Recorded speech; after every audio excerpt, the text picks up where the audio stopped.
নির্বাচনে জয়ী হয়ে বিএনপি সরকার দেশ পরিচালনা করছে প্রায় ৪ মাস, কিন্তু তৈরি পোশাক রপ্তানিতে তেমন একটা গতি আসেনি। পতিত আওয়ামী লীগের শেষ সময় এবং অন্তর্বর্তী সরকারের আমলের মতোই রপ্তানি প্রবৃদ্ধি নিম্নমুখী। গার্মেন্টস ব্যবসায়ীরা বলছে, নির্বাচনের পর রাজনৈতিক স্থিতিশীলতা ফেরায় ক্রেতারা যোগাযোগ বাড়াচ্ছে। এতেই সামনের দিনে ভালো খবরের প্রত্যাশা তাদের। জাহিদুল ইসলামের প্রতিবেদন। রপ্তানি আয়ের ৮৪% আসে তৈরি পোশাক থেকে। পতিত আওয়ামী লীগ এবং অন্তর্বর্তীকালীন সরকারের আমলে রাজনৈতিক অস্থিরতা ও শ্রমিক অসন্তোষের জেরে এই আয়ে অনেকটাই ভাটা পড়ে। এবছরই অবাধ ও সুষ্ঠু নির্বাচনের মাধ্যমে সরকার গঠন করে বিএনপি। দেশের রাজনৈতিক পরিবেশও স্থিতিশীল। তৈরি পোশাক শিল্পের উদ্যোক্তারা বলছেন, বিদেশি ক্রেতারাও যোগাযোগ বাড়াচ্ছেন। যে বায়ার আমি হারিয়েছিলাম, কেউ যদি আমাদের 1 লাখ পিসের অর্ডার দিয়ে থাকে, এখন আমাদেরকে দিচ্ছে তারা 50%, 60%।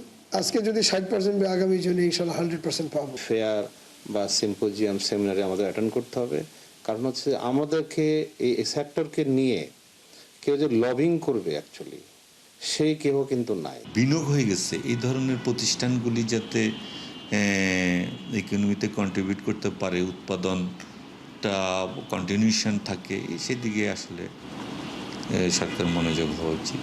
তবে বিকিএ নিয়ে বলছে, ক্রয়দেশ আনার জন্য প্রয়োজন উৎপাদন সহায়ক পরিবেশ।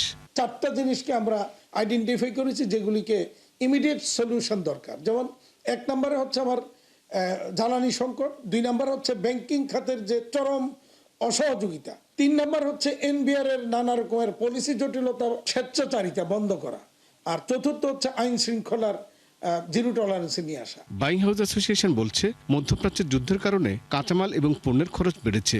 এখানকার সমন্বিত একটা প্রক্রিয়া দরকার, যেখানে সরকার এবং ব্যবসায়ীরা বসবেন, তারা বিভিন্ন সময়ের ডাটা অ্যানালাইসিস করবেন, এবং এইখানে আমাদের ফরেন কাউন্সিল যারা আছেন, অ্যাম্বাসিডার যারা আছেন, তাদেরকে নিয়ে বায়ার টু বায়ার, যেটাকে বলে B2B মিটিংয়ের ব্যবস্থা করবেন, এবং প্রয়োজনে কিছু ডিউটি স্ট্রাকচার B2B কিছু এগ্রিমেন্টেরও দরকার আছে। অন্যদিকে একজন অর্থনীতিবিদের মূল্যায়ন, যুদ্ধ বন্ধে যুক্তরাষ্ট্র এবং ইরানের চুক্তি স্থায়িত্বের উপর নির্ভর করবে অনেক কিছু। যুদ্ধবিরতির সেটা যদি স্থায়ী হয়, বাজারে যদি ইতিবাচক কোনো চাহিদার দিক থেকে আমরা ইঙ্গিত পাই, আমরা যাতে দ্রুততার সাথে সেসব অর্ডারগুলি আমরা নিতে পারি। পোশাক খাতে কর্মসংস্থান প্রায় 40 লাখ। এই খাতের উপরই অনেকটা নির্ভরশীল দেশের অর্থনীতি। জাহিদুল ইসলাম, ৭১, ঢাকা।